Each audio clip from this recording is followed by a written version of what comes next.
MLA ധാർഷ്ട്യം, മേയറുടെ അഹങ്കാരം, കണ്ടക്ടർക്ക് നഷ്ടപ്പെട്ടത് ആത്മാഭിമാനം. നമസ്കാരം, കൊട്ടാരക്കര മീഡിയയിലേക്ക് സ്വാഗതം.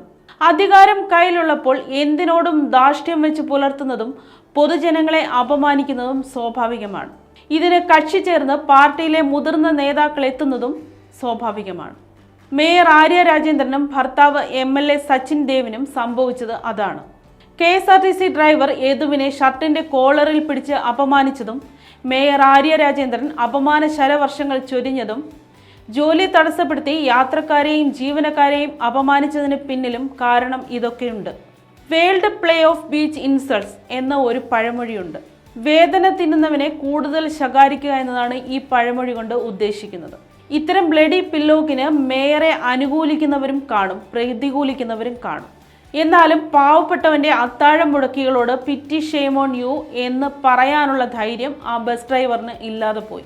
ഇത്തരം ഡേർട്ടി ട്രിക്കുകളെ പൊളിറ്റിക്കൽ ട്രിഗറിങ്ങിനും ചാനൽ അഭിഭാഷകരുടെ ചുമർ പരസ്യത്തിനും ഉപയോഗിക്കാതെ നീതി അത് എല്ലാവർക്കും ഒരുപോലെ എന്ന് ഒരേ സ്വരത്തിൽ പറയുകയാണ് വേണ്ടത്. ഇതിനെ ഫിറ്റ് ഓഫ് ടെമ്പറായി കാണാതെ അദ്ദേഹത്തെ ജോലിയിൽ നിന്ന് പിരിച്ചുവിട്ട അധികാരധാർഷ്ട്യത്തെ a hard nut to track എന്ന് പറഞ്ഞ് നേരിടാനുള്ള ധൈര്യം മാധ്യമ പ്രവർത്തനത്തിൽ വെച്ച് പുലർത്തണം. എങ്കിൽ മാത്രമേ ഇവറ്റകളുടെ ചൊറിച്ചിലും പുകച്ചിലും മാറും. ജനങ്ങളെ, ആ അധികാരം ഒന്നു തരൂ, ഞങ്ങൾ നിങ്ങളുടെ മേൽ കുതിര കയറട്ടെ.